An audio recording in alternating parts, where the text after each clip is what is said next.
As you plan your activities in the coming days, here is the local forecast for your region.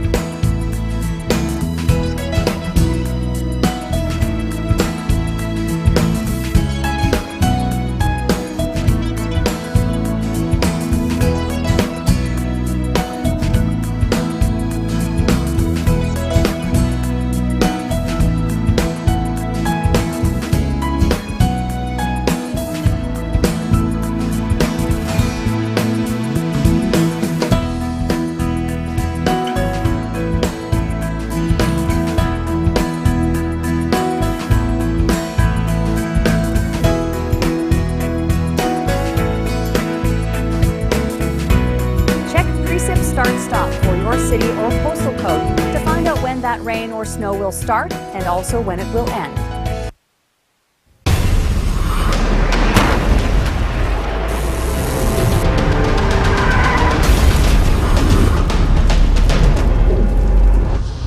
Warnings are dropping, but snow is still falling in Atlantic Canada as storm watch continues. And so does the snow misery. At one point, more than 26,000 customers in New Brunswick were without power. Heavy wet snow getting the blame. Well, Prince Edward Island says government offices will open later than usual. Some schools decided on a late start as well. Others are taking an early weekend. The worst is over for most of the Maritimes, but watches and warnings continue in Newfoundland. Stormwatch updates are on that throughout the hour.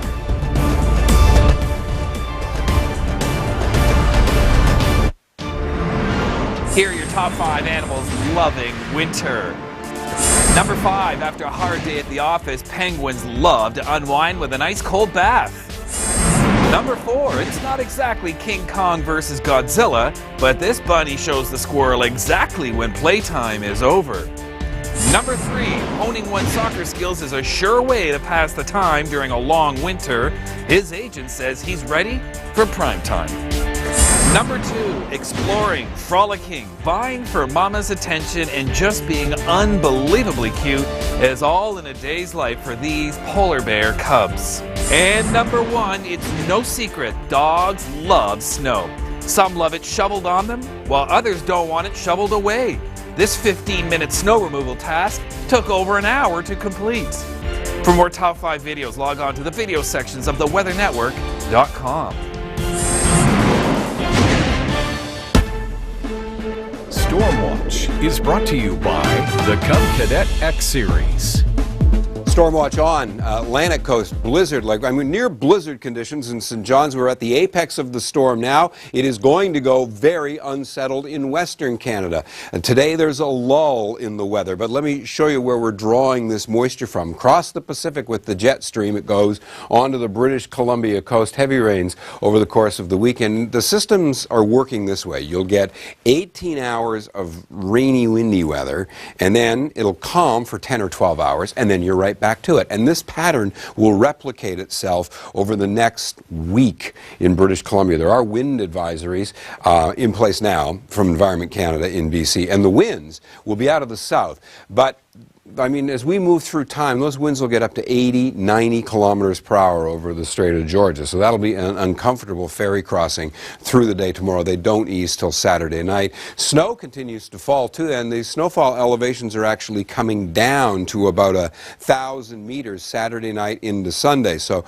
the Coquihalla Connector and a lot of the mountain passes are going to accumulate some significant snows. The modeling suggests that Whistler, with heavy snows this weekend on the hills, for boarders and skiers, 50 to 80 centimeters of snow. This rapid accumulation of snow, the strong winds, and the temperature fluctuations, because Vancouver's temperatures ought to be 10 or 11 this week ahead with rain, will really destabilize the snowpack and elevate the avalanche risk. There are snowfall advisories in place. Northern Alberta and the territories. But you know what? It's warm to the south. We broke records. White Rock was 16. Abbotsford was nearly 16. If you come east, temperatures in Saskatchewan yesterday way above the seasonal average. Manitoba too. The average temperature this time of year is about -8, and most of you were +8 yesterday. I'll show you the forecast across Western Canada for tomorrow. Temperatures are starting to moderate some. Of course, we have the rain on the coast and the mountains. Snows. Now let's talk about Eastern Canada, and this is what it's been like. Wow. Our Nathan Coleman is there too. He'll keep us updated on what's going on. That's St. John's. Snow started late. We had anticipated the snow to begin last night in St. John's. Didn't start till early this morning, but once it started, man, did it come down. Sometimes 5 to 10 centimeters in less than 2 hours in St. John's. Let's get to Moncton and catch up with Nathan Coleman right now. Well, I'm out here in Moncton, heading back to Halifax today, but I'm going to take my time over the Cobequid Pass. Still quite slippery, and we're getting those wrap-around winds gusting up to 80. What a wild night in Moncton with the wind blowing that snow everywhere, knocking out power with that thick, heavy snow, weighing down branches and connecting with some of those lines. They're hoping to get it restored soon. That is NB Power. For now, I'll send it back into our National Weather Center. Newfoundland, it's your turn. One more thing to keep in mind, first day of winter is 17 days away still. You're still going to get accumulating snows in Newfoundland in particular, mostly to the east, St. John's. Winds are strong too, and they'll blow, and the snow is very heavy and wet. And I just want to show you the temperatures and wind chill values this evening, because it goes below freezing for most of you who have wet snow on the ground, which means it will freeze like cement tonight. So that's tonight, and the wind chill values as we move into the overnight hours will feel like, 10, 12 degrees below zero in Newfoundland. So that is a very raw, blustery day. Back in the Maritimes, overnight temperatures are below freezing. So it's all freezing up, the snow that is down on the ground. Now, tomorrow there is some relief as temperatures will come above freezing in the Maritimes, so that'll start the melt on the snow that you have on the ground. I know this is a sad story for kids who are all excited about a white Christmas. Well, it may hold in Newfoundland, but I don't know so in the Maritimes. High pressure builds in, gives you a pretty nice weekend for much of the east. And our weather story and coverage from Atlantic Canada continue after this.